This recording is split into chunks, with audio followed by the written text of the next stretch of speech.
Hi guys, welcome back to EpicAirsoftHD. We are here with part 5 of our WE pistol series. If you guys want to check out the previous episodes, you can check out the Biohazard M9 by clicking on this annotation. You can also check out the Glock Gen 4 that we did too. Obviously we had the standard M9 as well, and the high Kappa 5.1 that we did a review of.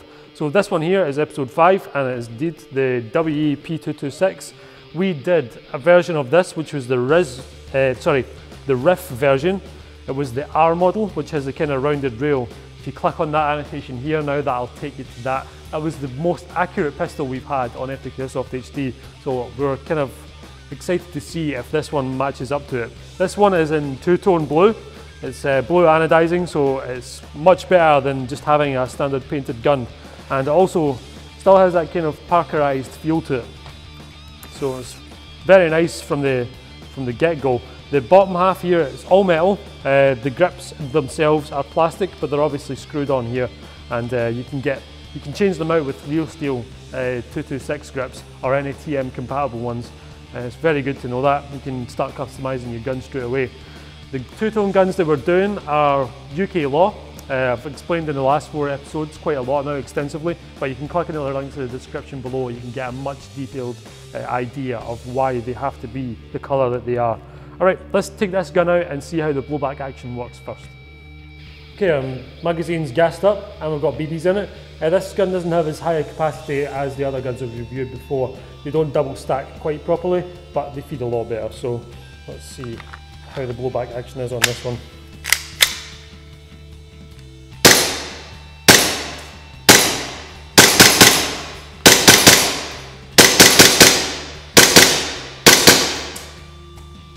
Really nice trigger on this. Really enjoy firing this gun.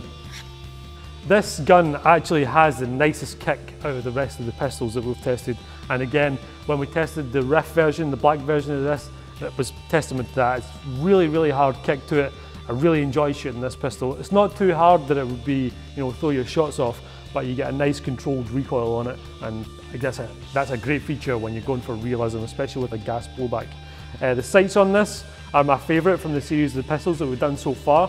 They're really easy to use. They're like the Glock ones, but I prefer the 2 dots on the rear sight than I do prefer the U on the Glock shape. But they come up to your eye really nice.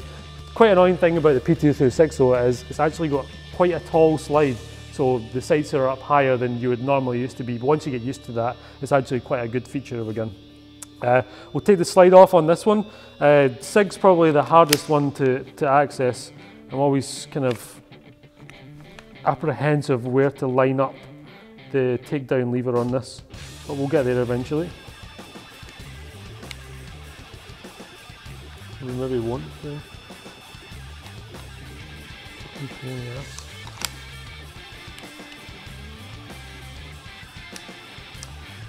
Alright, once you catch the slide here, you can obviously take the lever down. It's quite difficult to get off. I don't want to force it too much just in case, but once it's got to that stage and it's pointing down, you can get the slide off there. Very well lubed up, again like the rest of them, that's always good to know. And your hop-up wheel is much like the high Kappa that we did before, so it's very easy to adjust, and if you can get into it, once you've got a bit of experience of taking it apart, it's actually very easy to do. This gun is TM compatible, but I've had a 226 TM magazines inside this gun. They're actually really tight fitting, and actually one of them didn't really fit in it very well and it wouldn't cycle. So you have to watch out for that. Although it says TM compatible, the magazines are a bit of a tight fit, and I don't really recommend to use TM magazines in this gun. I would definitely stick to the WE ones. They're really good magazines. I've heard some horror stories about WE guns, but my gun has been running now for a good 2 months, and it's actually really good. It's one of the best pistols that I own. Alright, we're going to lock this back into place and put the takedown lever into the locking position so the slide doesn't come forward.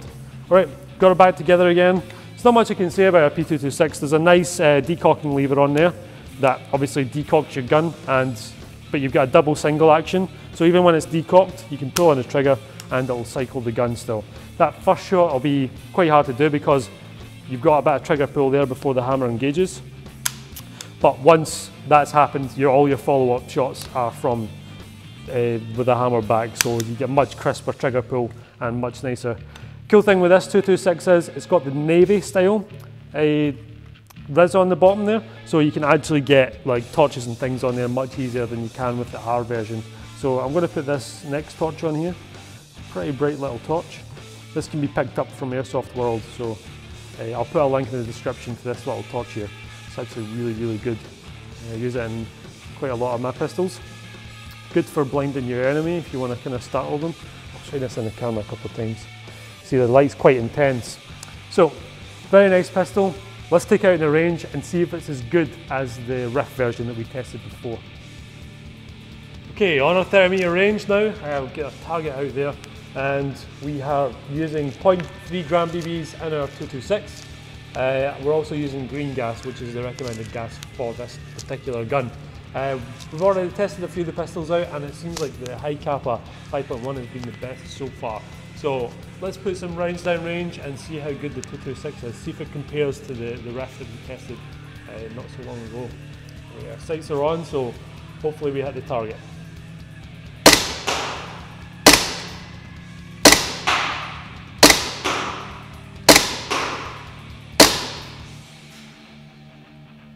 Alright, let's have a look at the target and see what we did to it.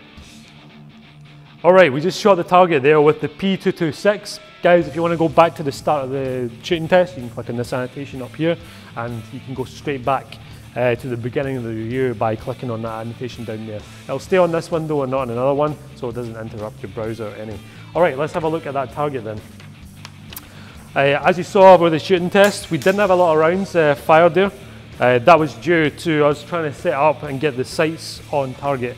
We tried 3 or 4 times, but eventually we got there. We got 4 BBs hitting the target. I mean, the spread definitely isn't as good as the riff version that we tested before. You can check that out in the annotation down there, which is obviously the black version of this gun. It was one of the best guns we've had on the show.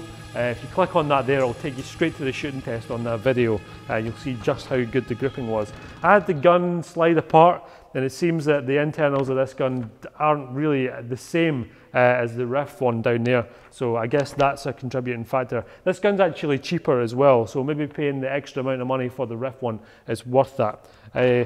I've put the links in, again, big thanks to Airsoft World for lending this guns to us. The links are down there for this gun, the riff as well, and the magazines for the guns as well. So check them out, give them a like on Facebook as well. The other guns that we've reviewed previous to this one for this WE pistol series are all on these annotations here. Just hover your mouse over, and when you click there, it'll take you straight to one of them.